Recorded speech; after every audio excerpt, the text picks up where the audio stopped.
जी। आप बिहार की राजनीति में कदम रखे हैं, आने वाला समय जो लोकसभा का चुनाव है, तो क्या सबसे पहले तो इसमें कोई भूमिका होगी आपकी? और दूसरा ये कि माइक माइक माइक सुनाई दे। मेरा ये कहना है कि आने वाले वर्ष में आप जो बिहार की राजनीति में कदम रखे हैं, लेकिन आने वाला वर्ष जो है 2024 में वो लोकसभा चुनाव है, तो उसमें आपकी कोई भूमिका होगी? और दूसरा है कि जो अभी वर्तमान में राजनीति है वो गठबंधन को लेकर के है, तो क्या ऐसा कहीं दिख रहा है आपका कि किसी के साथ आप अलायंस भी कर सकते हैं बिहार की राजनीति में? पहली बात आप ये समझिए कि जब मैंने पदयात्रा शुरू की उसी दिन ये बताया है कि दल तभी बनेगा जब मैं करीब करीब पूरा बिहार पैदल चल लूंगा। तो लोकसभा से पहले तो अभी हम आधा बिहार ही कर पाए हैं, 2 4 5 जिला और कर लेंगे। तो लोकसभा से पहले जन स्वराज दल बनने की संभावना तो मैं नहीं देखता हूँ। लेकिन अगर लोग ये चाहते हैं कि वो चुनाव लड़े, जो लोग जन स्वराज परिवार से इस परिकल्पना सोच से जुड़ रहे हैं, और अगर वो तय करते हैं कि चुनाव लड़ा जाए तो उन जगहों पर चुनाव लड़ सकते हैं। लेकिन जो चुनाव लड़ेगा वो निर्दलीय के तौर पर लड़ेगा। जन स्वराज परिवार या हमारी सोच या हम लोग के पास जो भी व्यवस्था है उसकी मदद करेंगे। लेकिन ये निर्णय विशुद्ध तौर पर उन लोगों का है जो जन स्वराज से जुड़े हुए हैं। अगर लोकसभा के स्तर पर, जिले के स्तर पर वो निर्णय लेते हैं कि हम लोग को चुनाव लड़ना है, हम लोग के पास योग्य कोई प्रत्याशी है, तो वो चुनाव निर्दलीय के तौर पर लड़ सकता है। इसका एक उदाहरण आपने देखा होगा, पहले 5 जिलों में जब हम लोग पैदल चल लिए तो वहां पर एक उपचुनाव हुआ, कई उपचुनाव हुए, लेकिन उसमें एक शिक्षा के एमएलसी का भी चुनाव हुआ। तो लोगों का ऐसा मानना था कि चूंकि हम लोग शिक्षा पर इतनी बात कर रहे हैं तो शिक्षकों के एमएलसी के चुनाव को हम लोग को लड़ना चाहिए। तो उन 5 जिले के जन स्वराज के साथियों ने मिलकर यह तय किया और अपने में से अफाक अहमद जी को चुनकर प्रत्याशी बनाया गया। वो लड़े निर्दलीय के तौर पर, लेकिन चुनाव जीते, अभी एमएलसी भी हैं। तो लोकसभा में ये संभव है कि जन स्वराज के जो साथी जिन जिलों में हम लोग पदयात्रा कर चुके या जहां पर वो संगठन बन गया है, वहां पर अगर वो तय करते हैं कि चुनाव लड़ना है, उनके पास उनकी नजर में कोई योग्य उम्मीदवार होगा तो वो उम्मीदवार निर्दलीय के तौर पर लड़ सकता है। जन स्वराज दल के तहत कोई चुनाव लड़ने की अभी संभावना नहीं है। दल तभी बनेगा जब मैं पूरे बिहार की या ज्यादातर बिहार की पदयात्रा पूरी कर लूंगा। दूसरा आपने कहा गठबंधन की, तो कोई संभावना नहीं है, इसको लिख लीजिए बिल्कुल बोल्ड शब्द में। ये जन स्वराज की जो पूरी परिकल्पना है, इसमें कोई गठबंधन की संभावना किसी तरह की, किसी दल किसी व्यक्ति से है ही नहीं। ये नई व्यवस्था बनाने की बात है। ये एमएलए जीतने का, एमपी जीतने का, चुनाव लड़ने का अभियान नहीं है। बिहार में व्यवस्था परिवर्तन के लिए इतना बड़ा संघर्ष हमने शुरू किया है।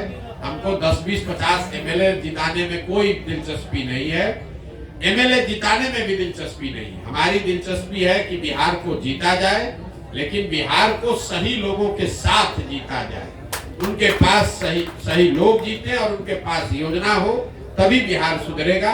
और जो हमारी अपनी समझ है कि जो अभी तक हमने देखा है 16 महीनों में, अभी तक जो मुझे दिख रहा है, जब ये दल बनेगा तो बिहार की जनता तैयार है। या तो वो इस दल को अर्श पे बैठाएगी या फर्श पे रखेगी। या तो जन स्वराज को 0 सीट आएगा या इतना सीट आएगा कि आप उसको गिन नहीं पाइएगा। इसलिए गठबंधन की कोई जरूरत भी नहीं है। ये संभव है कि सारे प्रयास के बावजूद जनता इससे इत्तेफाक न रखे, लेकिन अगर इत्तेफाक रखेगी तो ये मॉडल ही ऐसा है कि इसमें या तो आप पूरा ही आपका है या नहीं तो कुछ भी आपका नहीं है। लेकिन आपने शायद एक अगला सवाल से जुड़ा, आपने एक इंटरव्यू में बताया है कि आपकी विचारधारा जो कांग्रेस से मिलती जुलती मेल खाती है, तो क्या ये इंडिकेट है कांग्रेस के लिए आप खुला रास्ता? बिल्कुल। आप देखिए, जो मैंने कहा है उसको फिर से दोहरा देता हूँ। उन्होंने पूछा आपकी विचारधारा क्या है, तो मैंने कहा कि मेरी विचारधारा, हम गांधी को लेकर चल रहे हैं और हर दिन अपने भाषणों में भी कहते हैं कि पूरा ये जो जन स्वराज है, ये आजादी से पहले, आज की कांग्रेस नहीं, आजादी से पहले जो कांग्रेस की व्यवस्था थी उस व्यवस्था को पुनर्जीवित करने का प्रयास है। जहां दल जो है वो किसी व्यक्ति विशेष का ना हो, किसी जाति का ना हो, किसी परिवार का ना हो। आजादी से पहले जो कांग्रेस थी वो किसी परिवार की पार्टी नहीं थी, वो किसी जाति विशेष की पार्टी नहीं थी, वो उन सब की का दल था जो बिहार, जो राज्य, जो देश को आजाद करना चाहते थे। तो जन सुराज उस सोच से प्रेरित है कि बिहार में वो दल बने, हर वो व्यक्ति जो बिहार के पिछड़ापन से, गरीबी से, बदहाली से परेशान है, वो इसमें जुड़े और जुड़कर बिहार में परिवर्तन के लिए प्रयास करें। हम वो विकल्प बना रहे हैं और विचारधारा के आधार पर निश्चित तौर पर अगर आप महात्मा गांधी को लेकर चले हैं तो मैंने ये कहा कि आप कांग्रेस जिस विचारधारा को रिप्रेजेंट करने का दावा करती है, मेरी विचारधारा वही है। वो कर पा रहे हैं कि नहीं कर पा रहे हैं उनका मामला है, हम कांग्रेस में नहीं है। हमारी विचारधारा वो है जो महात्मा गांधी की विचारधारा कांग्रेस में थी, उसी विचारधारा को लेकर चल रहे हैं और उसी को आप कह रहे हैं कि कांग्रेस के लिए दरवाजा नहीं खोल रहे हैं। वो विचारधारा ही हम कह रहे हैं कि हमारी वही विचारधारा है। महात्मा गांधी की जो विचारधारा थी उसी विचारधारा से प्रेरित होकर इस व्यवस्था को बनाने का प्रयास है और उसी विचारधारा को कांग्रेस या उनके साथी दल उस विचारधारा का प्रतिनिधित्व होने का दावा करते हैं। उस नजरिए से आप कह सकते हैं कि मेरी विचारधारा उनसे मिलती जुलती हो सकती है या उनके करीब हो सकती है।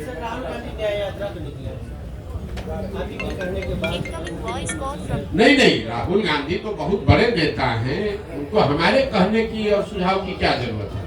वो पहले भारत जोड़ो यात्रा उन्होंने किया है और शायद अभी बस से पद यात्रा तो नहीं करेंगे, जो अभी कल हम लोगों ने मीडिया में पढ़ा, शायद अब वो बस से या गाड़ी से पूरब से पश्चिम एक यात्रा कर रहे हैं। तो मुझे मेरी ओर से उनको शुभकामना है, मैं उसमें क्या कह सकता हूँ। अभी आपने एक प्रश्न कहा कि हम चुनाव में लड़ेंगे, मैंने ये नहीं कहा। जो लोग ही लड़ेंगे, मैंने देखिए आप लोग बात को इधर से उधर घुमा देते। मैंने कहा कि जब जन सुराज दल लोकसभा से पहले है नहीं तो जन सुराज दल तो चुनाव लड़ नहीं सकता है, लेकिन जन सुराज से हर जिले में जहां पदयात्रा हुई है, ये संख्या आपको बता दूं, करीब 55 से 60 हजार लोग इस परिकल्पना से जुड़कर इस दल को बनाने वाला बनना चाहते हैं। तो हमने उनको ये कहा है कि अगर आप जन सुराज से जुड़े हैं, आप 60 हजार लोग बैठ के निर्णय लीजिए कि दरभंगा में चुनाव लड़ना है कि नहीं लड़ना है।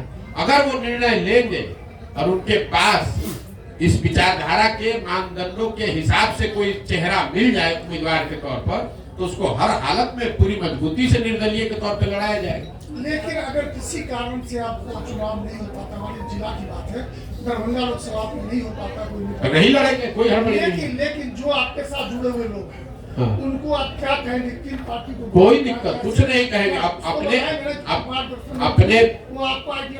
अपने विवेक के अनुसार आप जहां भी चाहें आप वहां वोट कर सकते हैं। मान लीजिए कि आप कांग्रेस की विचारधारा में यकीन रखते हैं और कांग्रेस वहां चुनाव नहीं लड़ती है। कई ऐसे जगह है जहां कांग्रेस की विचारधारा में यकीन रखने वाले लोग हैं, लेकिन कांग्रेस पार्टी वहां भी चुनाव नहीं लड़ती है।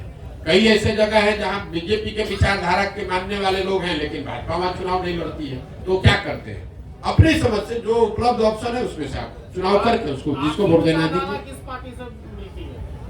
अभी तो आपको बताया भैया, किसी पार्टी से मिल, हमारी विचारधारा, मेरा अपना मत ये है कि जो आजादी से पहले महात्मा गांधी की कांग्रेस थी, हम उसी से प्रेरित होकर जन सुराज हमने शुरू किया है।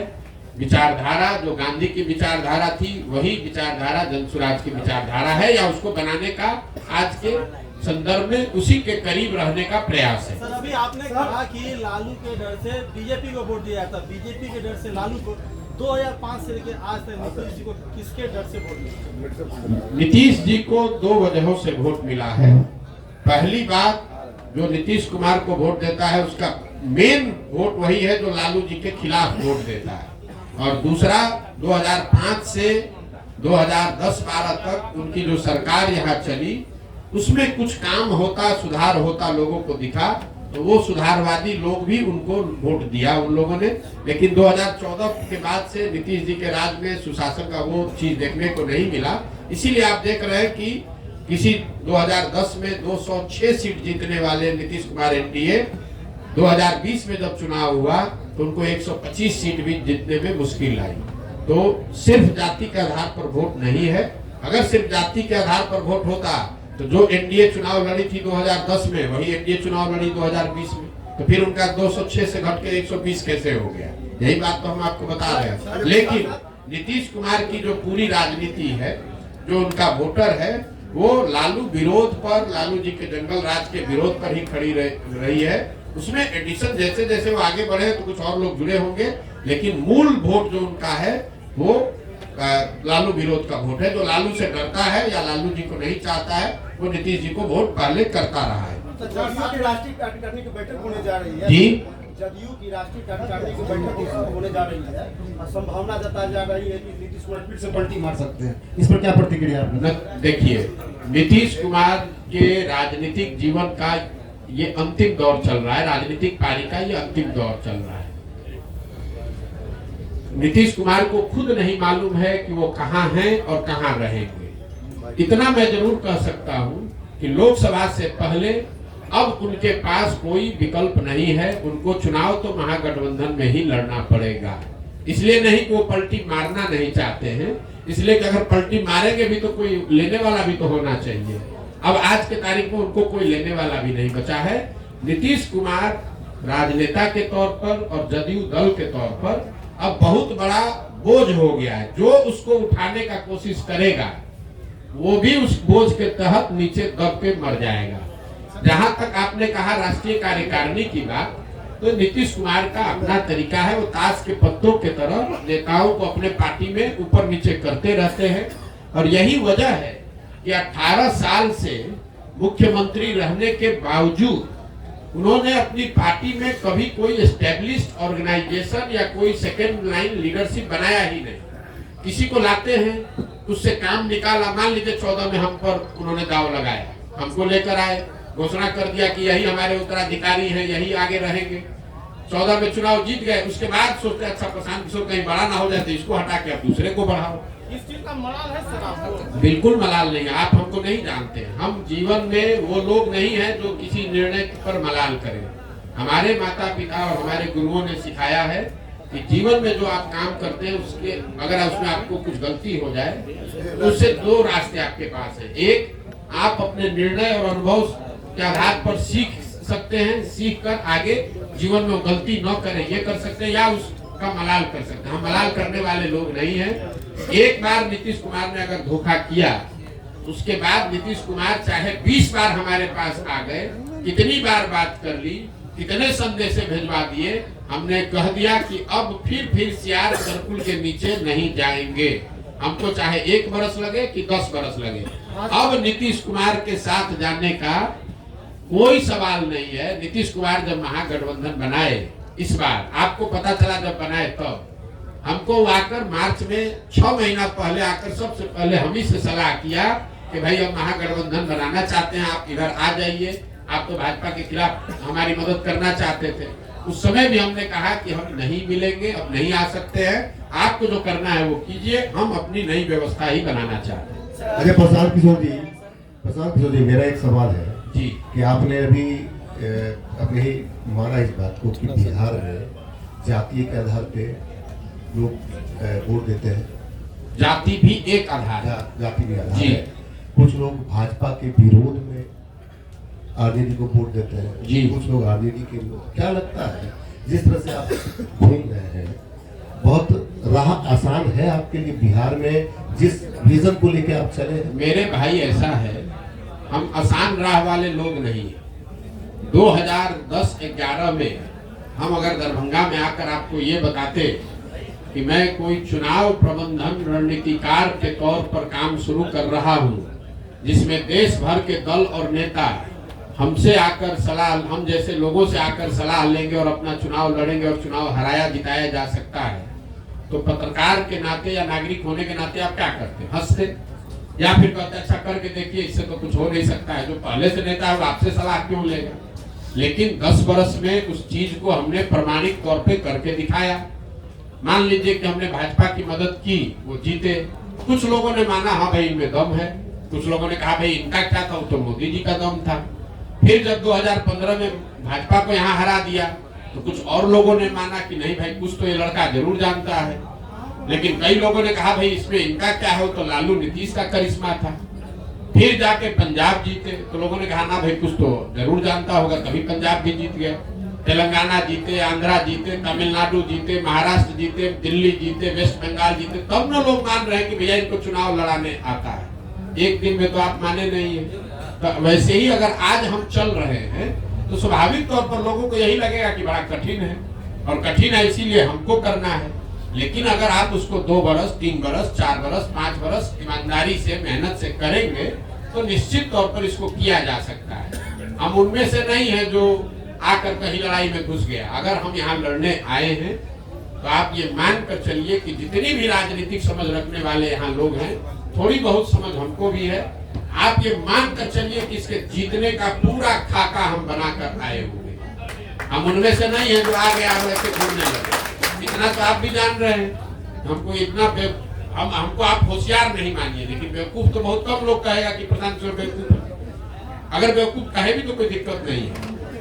हमें इस बात की समझ है कि बिहार में ये कितनी बड़ी चुनौती है, लेकिन हमें इस बात की भी समझ है कि बड़ी चुनौती है, लेकिन फिर भी इसको किया जा सकता है, इसीलिए कर रहे हैं। अगर आपको कठिन काम करना है, इसीलिए तो इतना कठिन प्रयास कर रहे हैं। जितना आप कह रहे हैं कि कोई नहीं कर पाया, तो किसी ने पिछले 75 साल में बिहार में इस तरह का प्रयास भी नहीं किया है, किसी ने अपनी इतनी मेहनत भी नहीं की है।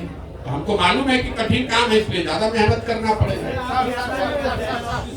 आप विकल्प की बात करते हैं सर। उम्मीद की जाए जो आपकी यात्रा समाप्त होगी और जो समस्याएं आप देख रहे हैं 15.5 महीने में जो आपने देखा और आगे भी जो देखेंगे उसका समाधान कब तक? देखिए, मैंने अपने यात्रा के लिए अन्य पदयात्रियों के मुकाबले या दूसरे यात्राओं के मुकाबले मैंने कोई दिन और समय किलोमीटर निश्चित नहीं किया। मेरा संकल्प है कि मुझे पूरा बिहार करना है। करने में 1 बरस लगे या 3 बरस लगे, हम उसको ईमानदारी से कर रहे हैं। हम 15 महीना 16 महीना हो गया हम यहीं पर हैं। अभी 12 जिला किए, हमको कोई घबराहट नहीं। हम दरभंगा आए 25 दिन का कार्यक्रम बनाकर, यहाँ हमको 35 दिन लग रहा है। क्यों? कई बार लोग चाहते हैं कि आप ये गांव भी घूम लीजिए, वो गांव भी घूम लीजिए। सिर्फ पदयात्रा ही नहीं है, पदयात्रा के साथ मुझे दरभंगा से निकलने से पहले उन लोगों को चिन्हित भी करना है जो इस परिकल्पना को, इस संगठन को यहाँ बनाएंगे, चलाएंगे। हमको दरभंगा के हर पंचायत का योजना भी बनाकर निकलना है। तो हम ये दावा नहीं कर सकते कि ये कब खत्म होगा, लेकिन अभी तक का जो अनुभव है उसके हिसाब से आप मान कर चलिए कि 1.5 साल और अभी कम से कम लगेगा, और मुझे कोई जल्दी नहीं है। उसके नहीं समाधान तो भाई, समाधान का रास्ता तो बनाते जा रहे हैं। समाधान तो तभी होगा जब लोग अपनी समस्याओं पर वोट करेंगे। समाधान तब होगा जब सही लोग चुन कर आएंगे। समाधान तब होगा जब इन समस्याओं के निवारण का रास्ता, योजना, विजन बनाया जाए। तो तीनों चीज पे लगे हुए हैं। जब इसको पूरा करेंगे तो आपको सफलता दिखती मिलेगी। प्रसाद जी एक सवाल मेरा है। आपने जो क्राइम को लेकर, बिहार में बढ़ते क्राइम को लेकर एनसीबी के डाटा पे बात की है, तो मेरा एक अनुमान है कि पहले प्रीवियस ईयर में जब क्राइम का ग्राफ बहुत था, अब जो है चूंकि पहले केसेस दर्ज नहीं होती थी, सोशल मीडिया इतना एक्टिव नहीं था, लोगों के संज्ञान में बातें नहीं आती थी, और अब एक छोटी सी भी घटना घटती है तो वो केस रजिस्टर्ड होता है। सर केस अब रजिस्टर्ड होता है तो ऑब्वियसली क्राइम का डाटा जब ये केस रजिस्टर्ड होगा तो एनसीबी के पोर्टल पे जब वो चढ़ेगा तो ग्राफ तो दिखेगा कि नहीं। मेरे भाई आपका भ्रम है, हम आपको क्लेरिफाई कर रहे हैं। सर आपका कहना ये ठीक है कि जब लालू जी का राज था तब एफआईआर होता ही नहीं था थाना में, तो क्राइम दिखेगा कैसे? लेकिन आपने ध्यान नहीं दिया, मैंने डेटा कंपेयर किया 21 का 22 से। तो 21 में तो क्राइम रजिस्टर हो रहा था जी, तो 22 में भी क्राइम रजिस्टर हो रहा है। तो क्राइम रजिस्टर होने की वजह से ऐसा हो जाए ऐसी बात तो है नहीं। जो व्यवस्था से क्राइम रजिस्टर करने की व्यवस्था 21 में थी वही आज 22 में भी है। उसमें 24% की बढ़ोतरी हुई है। ऐसा नहीं हुआ है कि 2022 में बिहार सरकार ने क्राइम के प्रति ज्यादा सेंसिटिविटी दिखाते हुए नए थाने सेट कर दिए या एफआईआर की प्रक्रिया को आसान कर दिया, ऐसा कुछ नहीं हुआ है। प्रक्रिया जो 21 में थी वही 22 में। अगर हम 2005 से कंपेयर करें तो अब आपका बात ठीक है। हम तो 21 को 22 को 21 से कंपेयर कर रहे हैं, और उसमें क्राइम रजिस्टर करने की जो व्यवस्था है उसमें कोई आमूलचूल परिवर्तन नहीं लाया गया है। तो ये कंपेरेबल डेटा है और 24% FIR ज्यादा हुए हैं, ज्यादा कॉग्निटिबल क्राइम हुए हैं, ये डेटा दिखा रहा है। और सिर्फ दिखाने की बात नहीं है, सिर्फ आंकड़ों की बात नहीं है। हम लोग जब पैदल चल रहे हैं और आप लोग भी समाज में रहते हैं, मैंने आपको क्या कहा पूरी बात सुनिए। जब शुरुआती महीनों में मैं चल रहा था तो लोग बताते थे कि भैया देखिए अब आजकल फिर क्राइम बढ़ेगा शायद। फरवरी के बाद मतलब महागठबंधन सरकार बनने के 5-6 महीने के बाद से लोग आकर कह रहे भैया देखिए क्राइम बढ़ गया है। तो मैं जो लोगों से सुन रहा हूँ वो भी डेटा में कहीं ना कहीं, क्योंकि अभी जो हम चल रहे हैं डेटा तो उससे पहले का है, इस बार डेटा उससे भी बढ़कर आएगा। सर मेरा सवाल है कि आप विकल्प की बात करते हैं तो बिहार जो है 1975 से ही विकल्प की तलाश में रहा है और जितने क्षेत्रीय छत्रप हैं उसी विकल्प की उपज है और इन सारे लोगों ने बिहार को छला और ठगा है। तो आप जन स्वराज जो है एक विकल्प के रूप में देखा जा रहा है, इसकी क्या गारंटी है कि पिछले लोगों की तरह जन स्वराज बिहार के लोगों? मेरे भाई हमारे हर भाषण को सुन लीजिए। हम हर भाषण में पहले कहते हैं कि आप बिल्कुल प्रशांत किशोर पर भरोसा मत कीजिए, आप अपने आप पर भरोसा की। प्रशांत किशोर अगर जन स्वराज बनाते, हम इसके नेता होते, हम आपको कहते कि हम आपका ठीक कर देंगे, तब में धोखा देते। हम तो आप हमारी भाषणों को जाकर सुन लीजिए। हम ये कह रहे हैं कि कोई प्रशांत किशोर 10 प्रशांत किशोर आ जाएगा तब भी आपका जीवन नहीं सुधरेगा।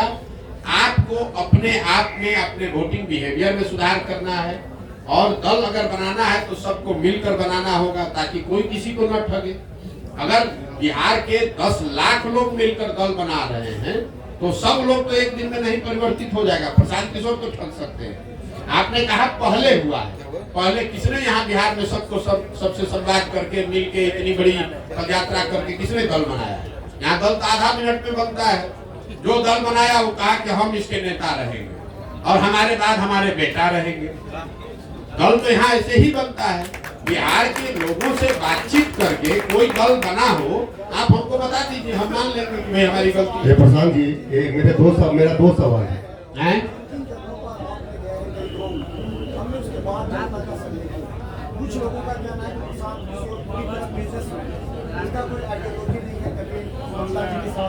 कभी ममता जी के साथ उनका होता है, तो कभी बीजेपी के साथ, फिर महागठबंधन के साथ। किसी न किसी व्यक्ति का तो एक आइडियोलॉजी होना ही चाहिए। एक बिजनेसमैन का कोई आइडियोलॉजी नहीं हो सकता। तो जनता कह रही है कि प्रशांत किशोर, पप्पू यादव, विकास वैभव और प्रशांत किशोर इस तरह एक टीम बनाकर काम कर रहे हैं जो कहीं ना कहीं महागठबंधन या फिर बीजेपी से समझौता करने की बात करेंगे। देखिए मेरे भाई, ऐसा है कि हमारा काम ही हमारी पहचान है। हम किसी मुख्यमंत्री प्रधानमंत्री के लड़के नहीं हैं और आप क्या करते हैं हमको मालूम नहीं है, लेकिन जो बिजनेस करता है उसकी कोई आइडियोलॉजी नहीं है। ये आपकी समझ है, ये समाज की समझ नहीं है और इसमें सच्चाई भी नहीं है। मान लीजिए एक बार तो आपकी बात मान लेते हैं कि हम बिजनेस करते थे। हम बिजनेस करते थे ना, चोरी नहीं ना करते थे, किसी का लूटे नहीं ना है, कहीं भ्रष्टाचार नहीं न किए हैं। अपने दिमाग से, अपने हुनर से, अपनी मेहनत से हमने बिहार का, जहां आप जाकर मजदूरी करते हैं उन राज्यों में जाकर हमने बिहार का झंडा गाड़ा है, वहां बिहार का झंडा बुलंद किया है। आप बहुत आइडियोलॉजी वाले हैं, आप बहुत आइडियोलॉजी वाले हैं, तो आपके बच्चे जाकर वहां ठेला पर सब्जी बेच रहे हैं। हमारी आइडियोलॉजी नहीं है तो उन्हीं राज्यों में जाकर हम वहां के राजा को बनाते हैं। तो आपको तय करना है कि आपको किसके साथ रहना है और मेरी आइडियोलॉजी क्या है, इसको समाज को जांचने दीजिए। स्वाभाविक है बहुत लोगों को अच्छा नहीं लगेगा, तो न लगे उससे क्या दिक्कत है। जब देश आजाद हुआ, प्रशांत किशोर तो बहुत छोटे आदमी हैं, जब देश आजाद हुआ जिस दिन 15 अगस्त 1947 को, उस दिन भी इसी देश के हजारों ऐसे लोग होंगे जो अंग्रेजों से सैलरी लेकर उनके साथ काम कर रहे थे। उनको तो महात्मा गांधी पर भरोसा नहीं था, उनको देश की आजादी पर भरोसा नहीं था। तो ये तो समाज है। कभी 100% लोग तो आपसे, समाज में 100% लोग तो आपकी बात से सहमत नहीं होंगे। हम अपना काम कर रहे हैं, लोग सहमत हो न हो ये उनकी पीड़ा है, उनकी समझ है, हमें उसकी ज्यादा चिंता नहीं है। आप ज्यादा व्यथित न हो, हमको इतनी समझ है कि कितना लोग समझ रख रहे हैं, नहीं रख रहे हैं। अगर समझ नहीं रख रहे हैं और हर आदमी हमको गलत ही कह रहा है, तो आखिर सुबह से शाम तक 2 बजे रात तक हमसे मिलने आ कौन रहा? ये भी आप पत्रकार होने के नाते आपको पूछना चाहिए। उनका देखिए, उनका ये कहना था कि जैसे अलग अलग स्टेट में आपकी अलग अलग। अरे भाई, हमने 10 बरस काम किया है, हमने आपको गिनवाया, वही काम हमारी पहचान है, तभी ना आप यहाँ बैठे हुए हैं। यहाँ 15 महीना नहीं 15 साल पैदल चल के आएगा तो कोई पत्रकार आएगा सुनने? आप भी इसीलिए आए हैं कि आपको मालूम है कि ये प्रशांत किशोर है, अगर ये प्रयास कर रहा है तो यहाँ ठोक कर जाएंगे सबको, चिंता मत कीजिए। चुनावी रणनीतिकार अपने आप को कहते हैं, जितने जगह आपने बिहार में भ्रमण किया अभी तक, तो क्या 2024 का चुनाव जो होने वाला है उसमें दलों पे प्रभाव पड़ेगा? कितने जगह हम जब चुनाव ही नहीं लड़ रहे तो आप नहीं लड़ रहे हैं। आप सुन लीजिए बात, 2025 का चुनाव होने दीजिए, उसके बाद आप हमको खोजिएगा मिलने के लिए कि प्रभाव क्या पड़ा नहीं पड़ा। हमारा जो ट्रैक रिकॉर्ड है, लोग हमको जब चुनाव का परिणाम आता है तब खोजते हैं कि कौन है। जब तक चुनाव का परिणाम नहीं आता है तो सब आदमी यही कहता है कौन है प्रशांत किशोर, तो बिजनेसमैन है, ये तो एनजीओ चलाता है, ये तो लैपटॉप चलाता है। और जब परिणाम आता है तो कहता अच्छा यही है प्रशांत किशोर। तो यही बिहार में भी होगा 25 में। एक सवाल आखिरी है, जिसको भी आपको लगता है ना कि जो बहुत बड़ा राजनीति का समझ है, उसको भी प्राइवेट में जाकर पूछ लीजिएगा, जिसको दम हो बिहार में, जिसको भी दम है, उसको खुली चुनौती दे रहे हो, खाली कह दे कि हमको भैया ये चुनाव हम लड़ेंगे प्रशांत किशोर के खिलाफ, पूरा बिहार में जिसको दम है कि हम आके सामने कहते हैं हम लड़ाते हैं, जरा जीत के दिखा दें, जिसको दम है, खुला चुनौती दे रहे हैं। तीनों दल का जो नेता बिहार का कोई क्षेत्र चुन ले और कहे कि भैया हमको यहाँ हरा कर दिखा दीजिए, उसको दिखा देंगे कि कैसे चुनाव लड़ा जाए। हमको किसी से सर्टिफिकेट की जरूरत नहीं है, हम यहाँ चुनाव लड़ने नहीं आए हैं, हम बिहार में अपना जीवन खपा रहे हैं इस राज्य को सुधारने के लिए। सुधरे न सुधरे वो समय बताएगा। चुनाव को लेकर हमको बिहार के टुटपुटिया नेताओं से सर्टिफिकेट नहीं चाहिए। ये बिहार में जो लोग नेतागिरी करते हैं, इनके जो आका हैं, उनकी जब गाड़ी फंसती है तो हमसे सलाह लेने आते हैं। अब उनको हम बताएंगे चुनाव कैसे लड़ा जाएगा, ये हमको बताएंगे। पप्पू यादव जी ने आरोप लगाया है। चलिए छोड़िए, आगे बढ़े। मेरा एक प्रश्न, एक तरफ रामलला की मूर्ति का 22 तारीख को 22 तारीख को अयोध्या में मंदिर पर निर्माण है, दूसरी तरफ राहुल गांधी यात्रा निकाल रहे हैं। कई लोग ऐसे हैं नेता जो वहाँ जाने के लिए, ऐसी स्थिति में प्रशांत किशोर जो भोजन के बहुत नजदीक होते हैं, साथ ही साथ हर चीज को जानते हैं, क्या कहेंगे जिनको मंदिर निर्माण और एक तरफ यात्रा, वोटर भी कर और नेता भी कर। अरे ये कंफ्यूज आप लोग हैं। राम मंदिर का उद्घाटन चुनाव में बहुत बड़ा मुद्दा नहीं है। मैं आपको ये अपने अनुभव के आधार पर बता देता हूँ। चुनाव की जितनी समझ हमको थोड़ी बहुत है, कोई एक मुद्दा जिसको आपने पहले कड़ाही पर चलाकर गुड़ बना लिया है, अब वापस से उसको चढ़ाकर समाज को उस तरीके से आंदोलित नहीं किया जा सकता है। राम मंदिर के मुद्दे पर एक बार जब आडवाणी जी सोमनाथ से चले, तब एक बार उस मुद्दे पर वोट पड़ा। उसके बाद वो बहुत बड़ा मुद्दा है, लोगों के सबकॉन्शियस माइंड में है, चर्चा में है, प्रचार होगा, लेकिन वोट उस पर नहीं पड़ेगा। आप मोदी जी ने जब अपने पार्लियामेंटेरियन से, अपने सांसदों से मुलाकात की, तो मोदी जी ने भी खुद कहा कि खाली राम मंदिर के नाम पर चुनाव नहीं जीता जा सकता है, क्योंकि एक बार मंडल आया तो देश में बहुत आंदोलन हुआ, लेकिन जब 5 वर्ष के बाद मंडल लागू किया गया तो किसी को पता नहीं चला। आज जब रिजर्वेशन के लिए यहाँ बिल पास हुआ तो उस पर कोई रिएक्शन नहीं है। तो समाज की इतनी समझ रखिए, काठ की हांडी या कच्ची हांडी, आप एक ही चीज को बार बार नहीं चला सकते हैं। जन आंदोलन हुआ अन्ना के समय में लोकपाल को लेकर, आज आपको लगता है कि जन लोकपाल के नाम पर आंदोलन फिर से हो सकता है? उस समय हुआ, पूरा देश अन्ना के साथ जन लोकपाल के नाम पर खड़ा हुआ। आज अगर अन्ना भी आ जाए, जन लोकपाल फिर से लेकर बैठ जाए तो भी कोई नोटिस नहीं लेगा।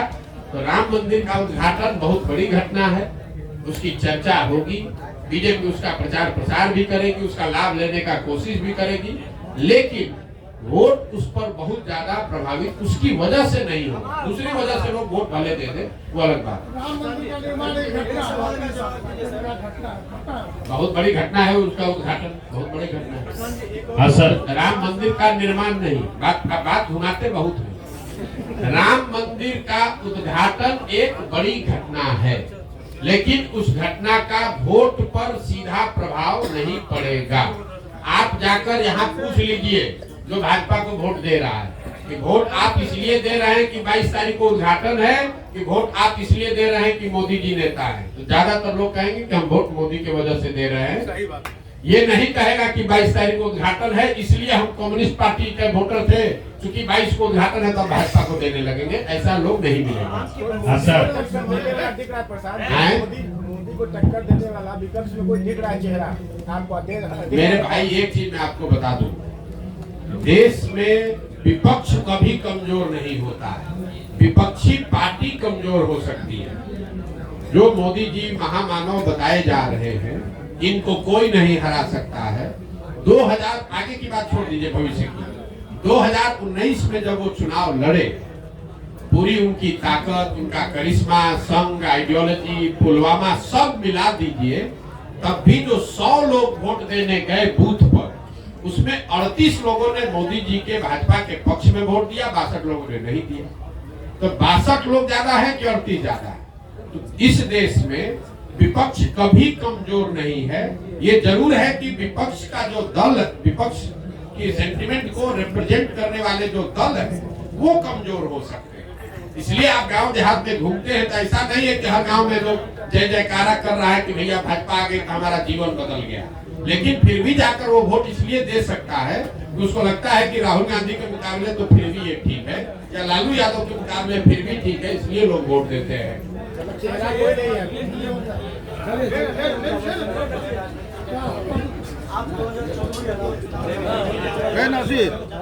मेरा लोगो ला हम कैलकुलेशन नहीं करते, हम कैलकुलेशन वही करते हैं जहाँ काम करते हैं। हम बंगाल में काम कर रहे थे, हमने बंगाल का कैलकुलेशन बताया नहीं, हम कुछ आइडिया वाले नेता नहीं है। हम जो बोलेंगे बिहार के नजरिए से आपको बोल देते हैं, आप इसको हेडलाइन ले लीजिए। बिहार में लोकसभा चुनाव में जदयू को, इस बात को ध्यान रखिए, अभी महागठबंधन नहीं कह रहे हैं, जदयू को 5 सीट भी नहीं आएगा, और अगर आ जाए तो हमारी गर्दन पकड़ लीजिएगा। 5 सीट भी नहीं आएगा, और लोकसभा चुनाव के बाद जदयू एज ए राजनीतिक दल का विघटन शुरू हो जाएगा। हम उन बातों पर टिप्पणी नहीं करते हैं जिसका हमको सीधा अनुभव नहीं है। बंगाल पर हमने टिप्पणी की क्योंकि बंगाल में हम काम कर रहे थे, और ठोक कर कहा कि भाजपा को 100 विधायक नहीं आएगा, 77 आया, देश भर का लोग कह रहा था 200 आएगा। तो यहाँ बिहार के नजरिए से आपको कह देते हैं जदयू को 5 सीट नहीं आएगा, 1 आए 2 आए 5 पार हो जाए तो आप हमारा गर्दन पकड़ लीजिएगा, बिहार की जनता के सामने खड़ा होकर माफी मांगिएगा। क्या नहीं दे? अरे टूट कुछ नहीं होता है। अभी नीतीश कुमार मुख्यमंत्री के कुर्सी पर हैं, टूट तो नीचे से अंदर पूरी हो गई है। अब चूंकि सत्ता में वो बैठे हुए हैं तो लोग उनके साथ चिपका हुआ है। लोकसभा तक इंतजार करेगा, लोकसभा का रिजल्ट आएगा, उसके बाद उस दल का विघटन शुरू हो जाएगा। क्या इससे फर्क पड़ता है कौन रहेगा कौन हटेगा? चलिए ना, तो माइक ले लीजिए। बिल्कुल सबको समर्थन दिया जा रहा है जो